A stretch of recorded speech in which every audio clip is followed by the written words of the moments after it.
Do you love photography and videography, and are you considering making it a career? Then this channel is definitely for you. Stick around.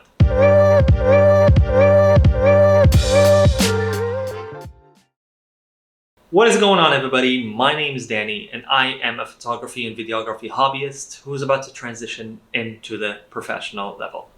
The purpose of this channel is to record every step of that transition.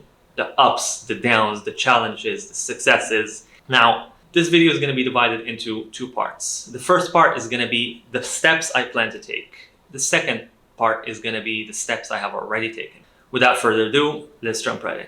Now, just the thought of having photography and videography as a career brings up so many questions. Like, do I need a budget? What camera or what gear is good? And how am I going to find clients and whatnot? And the list goes on and on and on. However, I decided to follow 5 steps in order for me to make the transition. I'm going to mention the steps and then we're going to discuss them later. The first step is to adapt to the transition itself. The second step is to create a portfolio. Third step is to showcase my work. Fourth step is to connect with other photographers in the city. And the fifth step is to approach potential clients.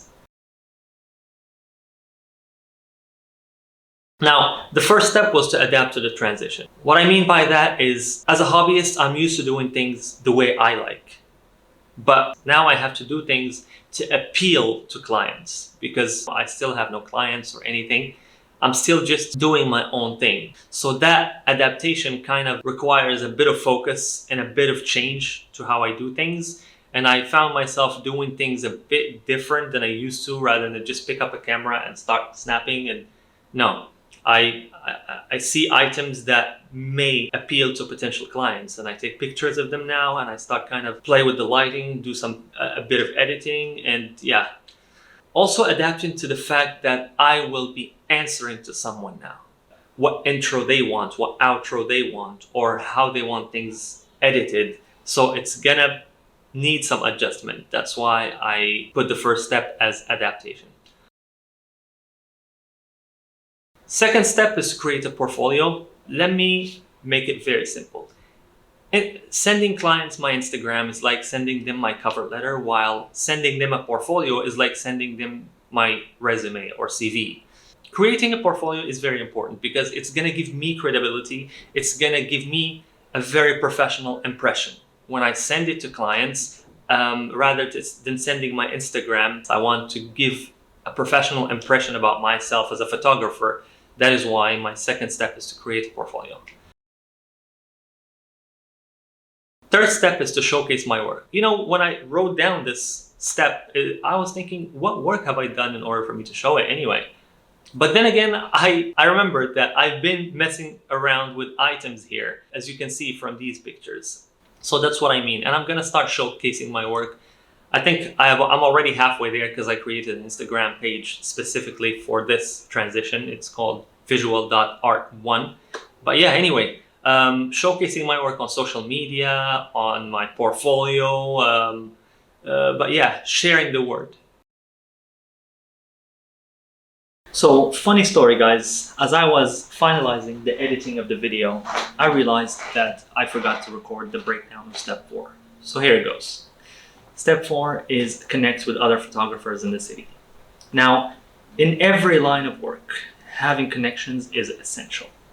And that is why my plan is to reach out to photographers in the city via DM, via email, via Facebook, just to volunteer to be a second photographer for free, just to, be on the field, see what it's like, witness what's going on, what transpires, what goes on, and also to gain experience and exposure, and to probably be introduced to potential clients. Who knows?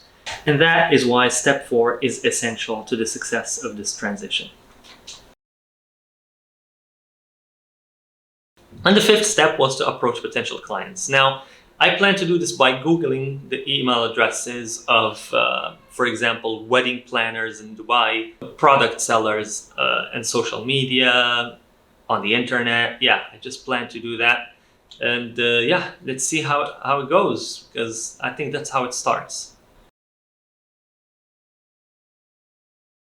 Now, you may ask, what material am I using? As a camera, I'm using the Sony a6300. I have two lenses, 18 to 55, and a Sigma 30mm fixed lens, 1.4 aperture. The lens I'm recording with right now. I also have a stabilizer slash gimbal, Weebill S gimbal. I have a tripod, which every photographer should have. I have a softbox for light, and I have a light box. I will leave a link in the description for all of these items. They're pretty affordable. I was able to afford this because of my primary source of income. But hopefully in the next year to 3 years maximum, photography and videography will be my source of income. Fingers crossed. So having discussed all the steps that I'm going to follow, now I will share with you what I have already done. The first thing I've done is that I volunteered in my current company where I work for to be a photographer for one of their social events. They accepted, and after seeing the results, as you can see, they were very impressed with my work. So after a month, there was a corporate event coming up, so they asked if I can be their photographer for that event as well. Of course, I gladly accepted because to me, it was exposure to a new field, which is corporate events. Again, they were very impressed with the results, as you can see from the photos. So after that event, they asked me if I would like to be their photographer whenever there's an event, and they will pay me this time. I accepted on the spot. Now, of course, I will remain in my current position. However, whenever there's an event, I will be the photographer and I will get paid for it. The second step I've already taken is that right after my current company asked me to be their photographer, I created a portfolio. Because I wanted to give a professional impression, and also because they said they will refer me to other people whenever a photographer is needed. So I didn't want my current employer to be sending my Instagram. Instead, I created a portfolio and shared it with the marketing team. And now, whenever someone is looking for a photographer, they will share with them my portfolio. Change plans. The third step I've taken is I literally started playing with items around my house. Like this perfume right here, this is a Handheld. I started taking pictures, playing with the lighting a little bit, playing with the surroundings, and you can see the results. So this is another step towards product photography because it's gonna help me approach potential clients that sell products.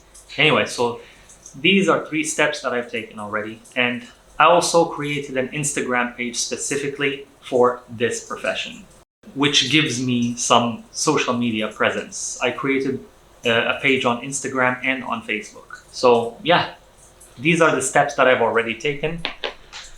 Now the next steps will be to send as many emails as I can to all potential clients, contact photographers on Facebook and on Instagram, follow them, see how they do things, and yeah, spread my reach and get as many connections as I can, because after all, I have to take as much action as I can in order for this to succeed.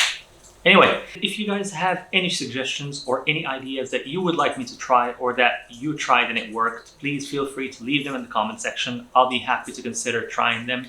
Why not? And let's share ideas, exchange plans. I'll be happy to do that as well. I hope you guys enjoyed the video. Please give it a thumbs up and make sure you subscribe to stay tuned. And I'll be touching base with you guys next week to tell you about the progress and what transpired and what came up and what didn't.